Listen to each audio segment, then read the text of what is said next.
Hi, everybody. Welcome to this interview with the expert series. We're so excited for you to be here. Quick introduction, and then we're going to jump right in. So I'm Jane Garee. I'm known as the sales strategist for the non-sales person. I am the founder and CEO of Show Stopping Sales and the co-founder of a company called Wander the Seven. And what we really do is teach you how to get out and live the life that you want to live, location independent, or just more free time to do more of what you love to do with innovative sales strategies that are customized to you so you can actually live the life you thought you were going to live when you decided to become a business owner. So I'm so excited to be here today with my friend and colleague, Joyce Weiss. Joyce, hello. Hello, I'm thrilled to be here in this interview because I know you're good. Great. All right. So, of course, the first question has to be, how did you select conflict resolution as your life's work? Well, my kids always say to me, Mom, you look for trouble. And my answer to them and to the world is I don't look for trouble. It's there. I just choose to deal with it or to walk away with it. And I have two answers to your question, to your great question, Jane. The professional answer is that when I switched from being a keynote speaker to a facilitator, one of my first jobs was that I was working with a credit union, and I was asking certain questions. It was the top leadership in the room, and there was this one woman that kept on folding her arms and said, "I'll pass." Now, I did say I was new at this. I didn't know what I was doing. So at the end of the first day, I said, I want to thank everybody. And tomorrow we're going to go even deeper. And I want you to come up prepared with ideas on how the team can help you improve and vice versa. And if you decide not to participate, I'm going to ask you to please stay in the office and don't come to the training. Jane, this was a risk. So I knew it was okay because the CEO comes up to me and gives me a hug and says, Joyce, you have no idea how glad you said that. I've never figured out how to talk to her. This is when it dawned on me. If a CEO of a credit union doesn't have the skills, I think I'm onto something here. So that's my professional reason. Now, my personal one, and I'm going to give you the Reader's Digest view on this, but a few years ago, I was a guest on someone's show, and he asked me the same question. Why did I select conflict? And I had to think about it, and an answer that popped out was just amazing to me. When I was a small child, my sister almost died from an infection. So for a few years, my parents put all their time and effort, which they should have, into my sister, and she did survive. But years later is when it dawned on me, no wonder why I'm helping others feel uh, less silent and so they can start using their voice. That's my story. And I'm about as real as they come because I don't just read the books. Yeah. It's my story, and I help others do that. Yeah. Yeah, I'm personally always fascinated by the real why, the real backstory. So Yes. thank you for sharing that. And it makes complete sense because I think that there always is that professional answer. I do this so I can support people who do this so they can have these results. But what I love about being human is that deeper why, the deeper backstory. It's usually something very, very personal with a lot of emotion around it. And so that makes complete sense that as a child, you felt that maybe you weren't being heard or being seen quite as much because in the moment, your parents made the right decision that your sibling was going to be the one that really needed all the attention so that she could heal. So that's very Yeah. powerful. That's very Well, powerful. thank you. It's truthful. And I know some people may be saying, why is she revealing this? Well, how can a coach pretend that I'm just all book wise and experience wise? We've got to be real with our clients. And when I work with leaders who want Jane to create a culture where their employees feel heard, and not invisible, encouraging direct and respectful communication that drives engagement and retention. You and all the viewers of this video now know why I help leaders do this. Patterns do you see during your facilitations or coaching people? What patterns Mhm. tend to predominantly pop up that makes conflict resolution so challenging? I love this one too. The employees who are in my facilitation programs, when we decide to leave the leaders out for part of the day and let's just talk to the employees, when they say, and they're not complaining, their truth is that the leaders don't deal with bullies. They're Mm. not dealing with the low productive people. And these star employees leave. And many times they've expressed they don't even tell this in the exit interviews because they're so disgusted. And I try to explain these to these employees in direct reports that many times leaders just don't have the skills. They didn't learn. They were thrown into many times. They were thrown into leadership roles. But that truly is one of the main things that I hear from people who leave because their leaders just don't know how to take care of conflict. That makes so much sense. I certainly had a corporate career for a long time, and Mhm. we saw that all the time. Just leaders, and it's weird because the personal Mm. experience I had is the leaders would be really great leaders in a lot of things, a lot of areas, Oh, but attrition and employee turnover usually wasn't because the leader lacked skills in showing you how to be good at your job or get the sure. next promotion or even have fun at your job, but you'll have one or two people in an organization that are just kind of ruining the experience for everybody else. And it's not that they're bad people, Yes. it's just they need to be dealt with appropriately. And so I think that's what you're talking about, that the leaders sometimes ineffectively don't know what to do there. Is that Ab- you come across? Yeah. oh, absolutely. You hit the nail on the head. Yeah. Yeah. Yeah, it's really challenging. So, and you don't want to lose your good people. So, No. what are Hmm? some of the prominent mistakes that leaders make Hmm. when, if they address conflict? Lack of follow-up. So, what's that mean? Because we had this conversation, I expect you to do XYZ. So how about asking the question instead of are we good to what do you need from me? What do I need to help you succeed here? That's allowing that person to feel heard again. It doesn't take much to ask that question, but sometimes it's please pass the salt and it's right in front of you, Jane. Sometimes it's something as basic as that. So, the leader would ask the employee Hmm.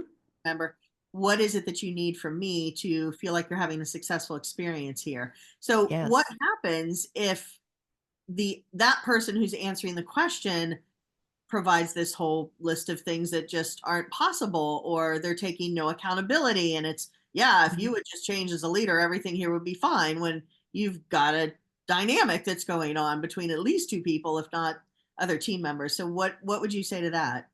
I'm even going to go worse than your question. I'm not going to answer you. I don't really have to tell you. That's when my guests have said, well, it's up to you how you're going to answer the question. I'm here to see how we can help resolve this. I have to follow the rules and the procedures and policies of this company, and so do you. If you choose not to give me the answers to the questions, well, then there are going to be consequences. And Jane, you don't even have to say what the consequences are.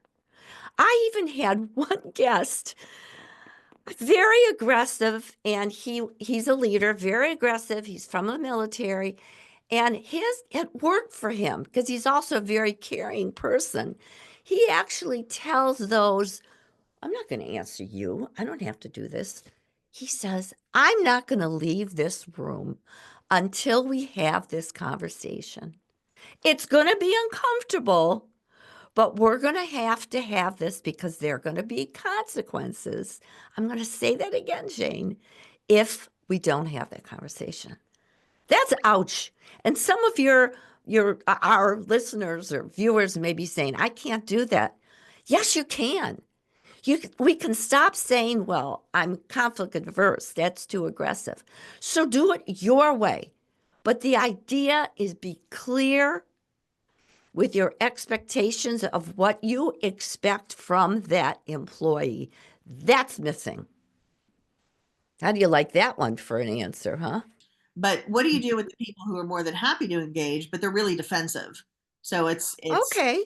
you I, need to change. This company needs to change. All my team members need to change, or just even clients and sometimes personal relationships. How do you handle somebody who says, "Hey, I'm more than willing to have this conversation. Don't you worry about that." And then it quickly morphs into you're the one that needs to change. You're the one that there's nothing wrong with what I'm doing. You. So how do you handle oh something my God. like Now that? I'm smiling because I have something called verbal aikido. And that when people are throwing their you to you, trying to make you feel defensive, Jane, you may be surprised, but I say, and I ask my clients to practice because this is something new sometimes. You may be right. I may do blah, blah, blah, blah, blah. I still want to have this tough conversation. I don't want to make stress between us. I do want to have a conversation so we can resolve this conflict.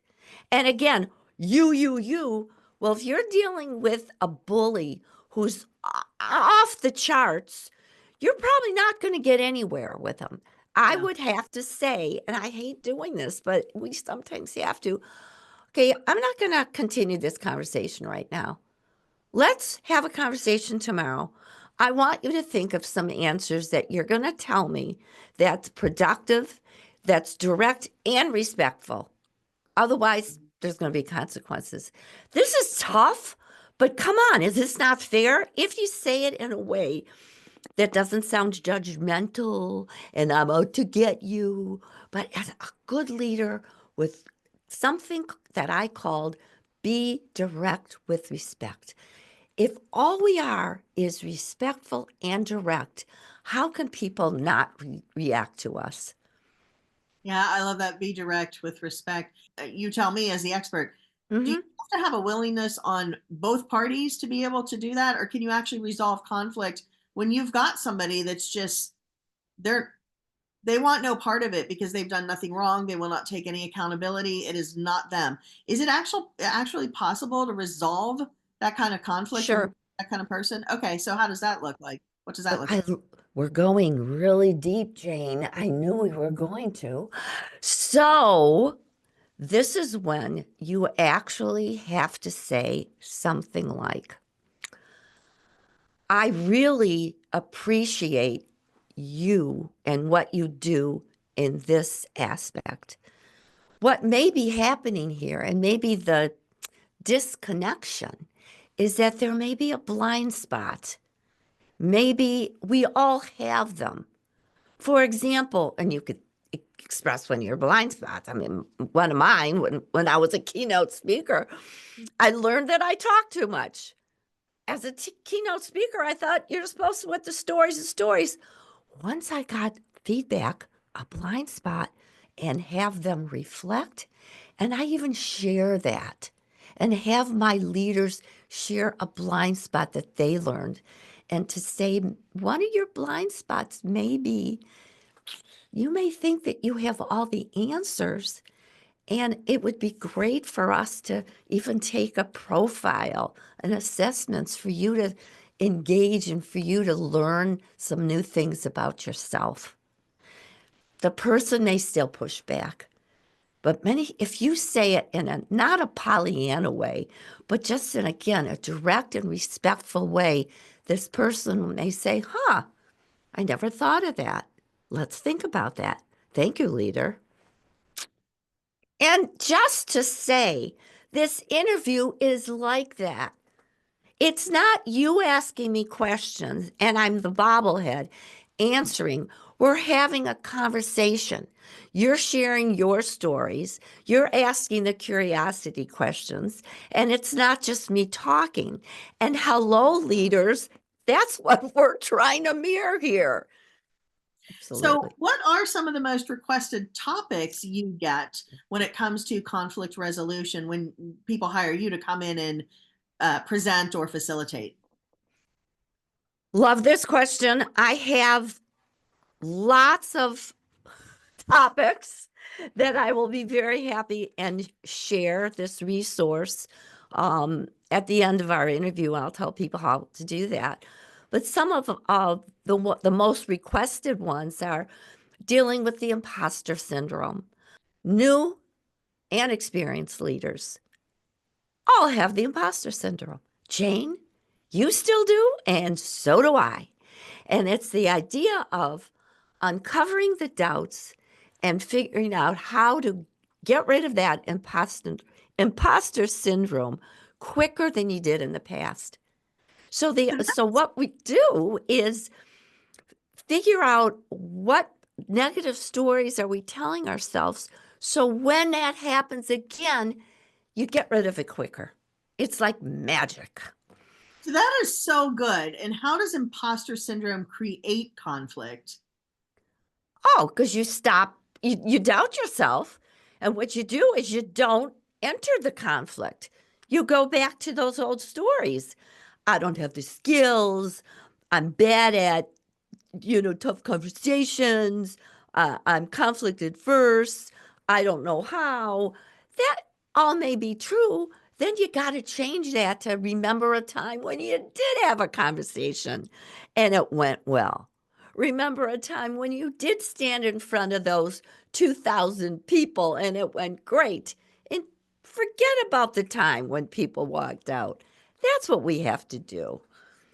Yes, because I'm what I'm feeling with this whole concept around imposter syndrome is if you're the leader who Hmm. needs to have the tough conversation, then all the feelings of I don't really know what I'm doing. I mean, a little bit I know what I'm doing. I have some confidence Sure. out of the way, or maybe this person thinks that I'm not as competent as I really am, or I Yes. can't believe that I have to go address this person who has skill and talent in maybe a particular area that I don't. So a lot of things can come up for the leader, which I think what I'm hearing you say can make them very reluctant to go have that conversation. And then on the flip side, the person, the team member, the employee, a client, maybe even, they're going to show up with their imposter syndrome baggage, which is here we go again.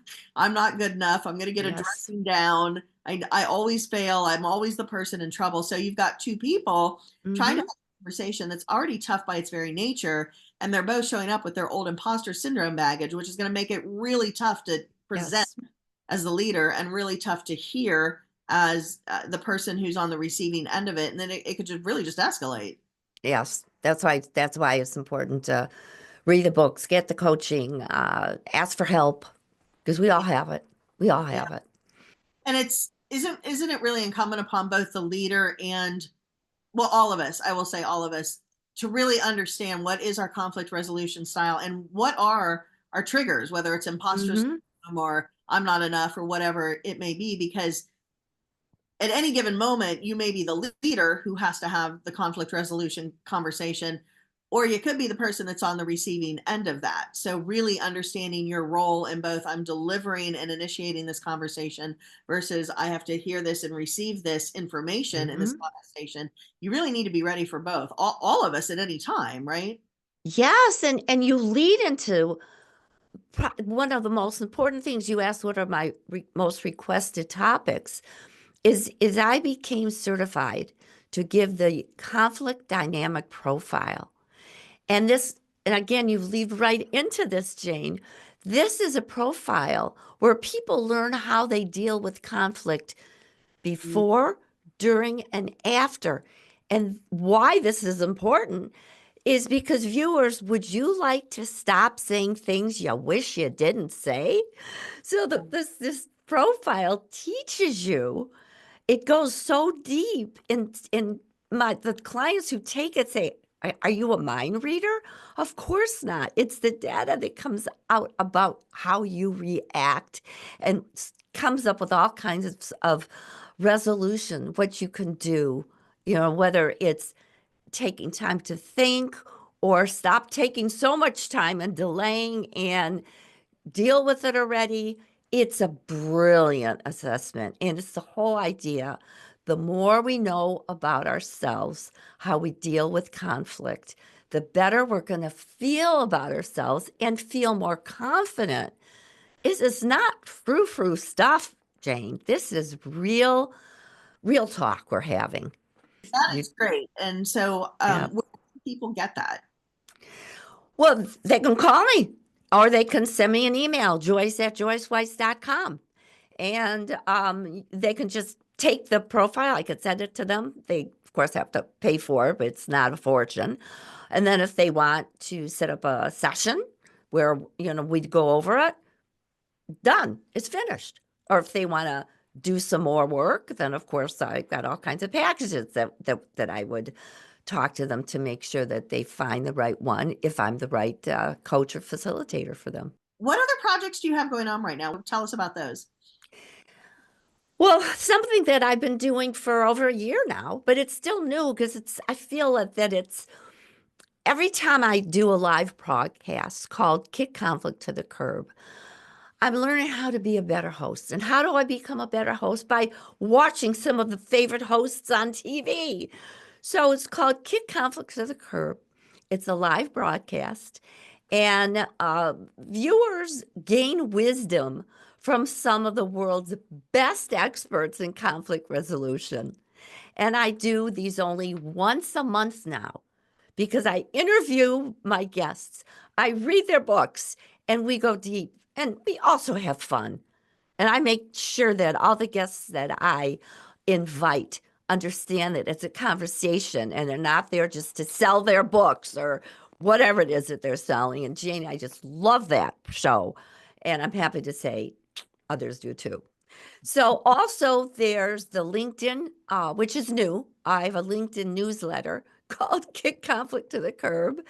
And this is where I share either small clips from those interviews from my show on how leaders can create that culture where people, feel heard and not invisible. And something that I can't believe I'm doing, I'm going to get it right here.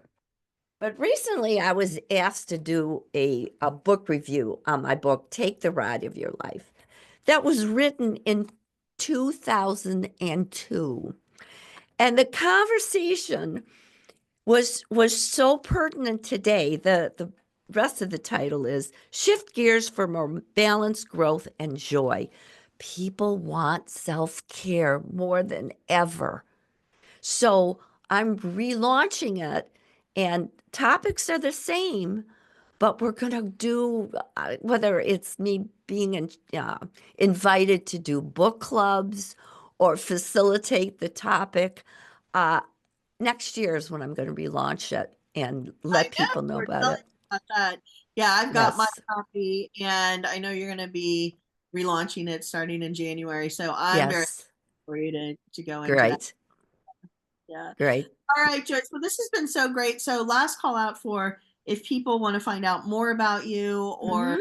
about coming in and facilitating a group session, or I know you do one-on-one sessions as well. Where can they find you and learn more? Go to joyceweiss.com where they can look at coaching packages, lots of videos, and probably the best way is to send me an email, joyce@joyceweiss.com, like I don't know my name, joyce@joyceweiss.com, where I could send them a link to my calendar and we could have a Jam with Joyce session to see if I'm the right person and to figure out how they can reduce drama and enjoy going to work, how to stop dreading those tough conversations so they have the confidence to use the strategies. We'll cover a lot in this half hour. If you're open and you're willing to listen and receive this information, you learn a lot of information about yourself. If you're the leader presenting it, you learn a lot of information about this other person because there's Yes. always something about this other person I have found that makes me go, oh, that makes so much sense why they're doing what they're doing. And this different level of compassion shows up when I'm on the receiving end of that. If I remind myself, okay, I'm probably doing this because, and I feel like I'm being heard and listened to and seen, it's like this burden comes off your shoulders. Behavior that I'm trying to cause problems, or this other person is trying to cause problems. We have baggage, we have patterns, and then all of that creates conflict. But there's always hope for a resolution. And that's how I'd like to end this interview. I always end my articles and my videos. You get what you tolerate. Is it going to be chaos or calm? All right, Joyce. Well, you're one of Oh, my favorite people on the planet. I'm glad we could have. oh, same here. I'm going to make sure my clients get it, because who could Thank use you. a little beefing up of the conflict resolution department? So again, we can Thank find you. out about you if we go to joyceweiss.com. And your name is there. So Joyce, and then Weiss is Hmm? WEISS.com. We can grab some resources there. And then we could also schedule an appointment with you if we want to find out more about what you do, or Yes, hiring you in. All right. absolutely. Thank you so much for this You're opportunity. welcome. It's my Loved pleasure it. doing the work that you do in the world. Thanks. You too.